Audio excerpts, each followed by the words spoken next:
Hello guys, आइए सुनते हैं अग्नि पुराण के बारे में। अग्निवीर कहते हैं, अब मैं बुद्ध अवतार का वर्णन करूंगा, जो पढ़ने और सुनाने वाले के मनोरथ को सिद्ध करने वाला है। पूर्व काल में देवता और असुरों में घोर संग्राम हुआ। उसमें दैत्यों ने देवताओं को परास्त कर दिया। तब देवता त्राही त्राही पुकारते हुए भगवान की शरण में गए। भगवान माया मोह रूप में आकार राजा शुद्धोधन के पुत्र हुए। उन्होंने दैत्यों को मोहित किया और उनसे वैदिक धर्म का परित्याग करा दिया। वे बुद्ध के अनुयायी दैत्य बोध कहलाए। फिर उन्होंने दूसरे लोगों से वेद धर्म का परित्याग करा दिया। इसके बाद माया मोही आरहत रूप से प्रकट हुआ। उसने दूसरों को भी आरहत बनाया। इस प्रकार उनके अनुयायी वेद धर्म से वंचित होकर पाखंडी बन गए। उन्होंने नरक में ले जाने वाले कर्म करना आरंभ कर दिया। वे सब के सब कलियुग के अंत में वर्ण संकर होंगे और नीच पुरुषों से दान लेंगे। इतना ही नहीं, वे लोग डाकू और दुराचारी भी होंगे। वात्स्नेय प्रेदारण्यक मात्र ही वेद कहलाएगा। वेद की 10-5 शाखें ही प्रमाणभूत मानी जाएंगी। धर्म का चोला पहने हुए सब लोग अधर्म में ही रुचि रखने वाले होंगे। राजा रूपधारी मलेच्छ मुसाले विमान और ईसाया मनुष्यों का ही भक्षण करेंगे। तदंतर भगवान कल की प्रकट होंगे। वे श्री विष्णु ऐशा के पुत्र रूप में अवतीर्ण हो याज्ञवल्क्य को अपना पुरोहित बनाएंगे। उन्हें अस्त्र शस्त्र विद्या का पूर्ण ज्ञान होगा। वे हाथ में अस्त्र लेकर मलेच्छों का संहार मुसाले विमान और ईसाया कर देंगे तथा चरों वर्णों और समस्त आश्रमों में शास्त्रीय मर्यादा स्थापित करेंगे। समस्त प्रजा को धर्म के उत्तम मार्ग में लगाएंगे। इसके बाद श्री हरि कल की तूप का परित्याग करके अपने धाम चले जाएंगे। फिर तो पूर्ववत सतयुग का साम्राज्य होगा। साधु श्रेष्ठ सभी वर्ण और आश्रम के लोग अपने अपने धर्म में दृढ़ता पूर्वक लग जाएंगे। इस प्रकार संपूर्ण कल्पों और मनवंतरों में श्री हरि के अवतार होते हैं। उनमें से कुछ हो चुके हैं और कुछ आगे होने वाले हैं। उन सब की कोई नियत संख्या नहीं है। जो मनुष्य श्री विष्णु के अंशावतार तथा पूर्ण अवतार सहित 10 अवतारों के चरित्र का पाठ अथवा श्रवण करता है, वह संपूर्ण कामनाओं को प्राप्त कर लेता है तथा निर्मल हृदय होकर परिवार सहित स्वर्ग को जाता है। इस प्रकार अवतार लेकर श्री हरि धर्म की व्यवस्था का निराकरण करते हैं। वे ही जगह की सृष्टि आदि के कारण हैं। इस प्रकार आदि आग्नेय महापुराण में बुद्ध तथा कल की इन 2 अवतारों का वर्णन नामक 16वां अध्याय समाप्त हुआ। अग्नि पुराण का ये भाग भागवत पुराण, आइए सुनते हैं। भागवत पुराण हिंदुओं के 18 पुराणों में से एक है। इसे श्रीमद् भागवतम या केवल भागवतम भी कहते हैं। इसका मुख्य वर्णन विषय भक्ति योग है, जिसमें कृष्ण को सभी देवों का देव या स्वयं भगवान के रूप में चित्रित किया गया है। इसके अतिरिक्त इस पुराण में रस भाव की भक्ति का निरूपण भी किया गया है। परंपरागत तौर पर इस पुराण का रचयिता वेद व्यास को माना जाता है। श्रीमद्भागवत भारतीय वाङ्मय का मुकुटमणि है। भगवान शुकदेव द्वारा महाराज परीक्षित को सुनाया गया भक्ति मार्ग का तो मानो सोपान ही है। इसके प्रत्येक श्लोक में श्री कृष्ण प्रेम की सुगंधी है। इसमें साधन ज्ञान, सिद्ध ज्ञान, साधन भक्ति, सिद्धा भक्ति, मर्यादा मार्ग, अनुग्रह मार्ग, द्वैत अद्वैत समन्वय के साथ प्रेरणादायी विविध उपाख्यानों का अद्भुत संग्रह है। भागवत पुराण में महर्षि सूत गोस्वामी उनके समक्ष प्रस्तुत साधुओं को एक कथा सुनाते हैं। साधु लोग उनसे विष्णु के विभिन्न अवतारों के बारे में प्रश्न पूछते हैं।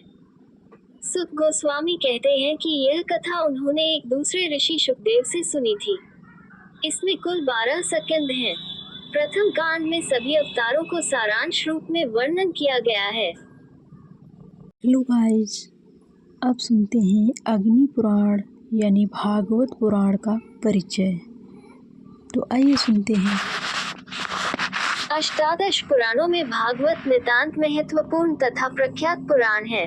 पुराणों की गणना में भागवत अष्टम पुराण के रूप में परिगृहीत किया जाता है। भागवत 12.7.23।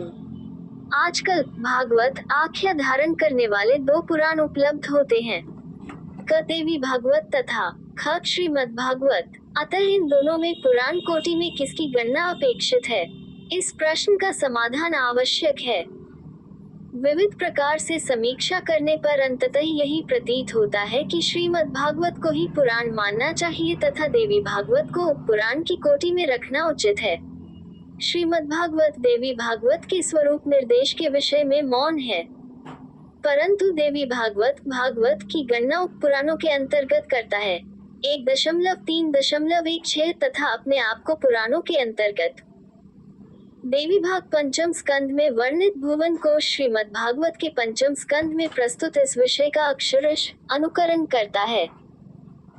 श्री भागवत में भारतवर्ष की महिमा के प्रतिपादक 8वां श्लोक 5.9.21-28 देवी भागवत में अक्षराश उसी क्रम में उद्धृत है 8.11.22-29। दोनों के वर्णनों में अंतर इतना ही है कि श्रीमद् भागवत जहाँ वैज्ञानिक विषय के विवरण के निमित्त गद्य का नैसर्गिक माध्यम पकड़ता है, वहाँ विशिष्टता के प्रदर्शनार्थ देवी भागवत पद्य के कृत्रिम माध्यम का प्रयोग करता है। श्रीमद् भागवत भक्तिरस तथा आध्यात्मिक ज्ञान का समन्वय उपस्थित करता है। भागवत निगमकल्पतरु का स्वयं फल माना जाता है, जिसे नैष्ठिक ब्रह्मचारी तथा ब्रह्मज्ञानी महर्षि शुक ने अपनी मधुर वाणी से संयुक्त कर अमृतमय बना डाला है। भागवत में 18,000 श्लोक, 335 अध्याय तथा 12 स्कंद हैं। इसके विभिन्न स्कंदों में विष्णु के लीलावतारों का वर्णन बड़ी सुकुमार भाषा में किया गया है, परंतु भगवान कृष्ण की ललित लीलाओं का विशद विवरण प्रस्तुत करने वाला दशम स्कंद भागवत का हृदय है। अन्य पुराणों में, जैसे विष्णु पुराण पंचम अंश ब्रह्मवृत्तम कृष्ण जन्मखंड आदि में भी कृष्ण का चरित्र निबद्ध है, परंतु दशम स्कंद में लीला पुरुषोत्तम का चरित्र जितनी मधुर भाषा, कोमल पदविन्यास तथा भक्तिरस से आप्लुत होकर वर्णित है, वह द्वितीय है। रास पंचाध्याय 10.29-33 अध्यात्म तथा साहित्य उभय दृष्टियों से काव्य जगत में एक अनूठी वस्तु है।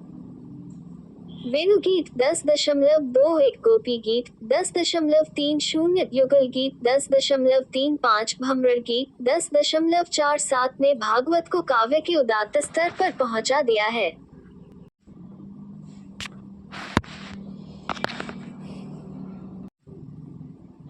इस कलिकाल में श्रीमद् भागवत पुराण हिंदू समाज का सर्वाधिक आदरणीय पुराण है। ये वैष्णव संप्रदाय का प्रमुख ग्रंथ है। इस ग्रंथ में वेदों, उपनिषदों तथा दर्शन शास्त्र के गूढ़ एवं रहस्यमय विषयों को अत्यंत सरलता के साथ निरूपित किया गया है। इसे भारतीय धर्म और संस्कृति का विश्वकोश कहना अधिक समीचीन होगा। सैकड़ों वर्षों से यह पुराण हिंदू समाज की धार्मिक, सामाजिक और लौकिक मर्यादाओं की स्थापना में महत्वपूर्ण भूमिका अदा करता आ रहा है। इस पुराण में सकाम कर्म, निष्काम कर्म, ज्ञान साधना, सिद्धि साधना, भक्ति, अनुग्रह, मर्यादा, द्वैत अद्वैत, द्वैताद्वैत, निर्गुण सगुण तथा व्यक्त अव्यक्त रहस्यों का समन्वय उपलब्ध होता है।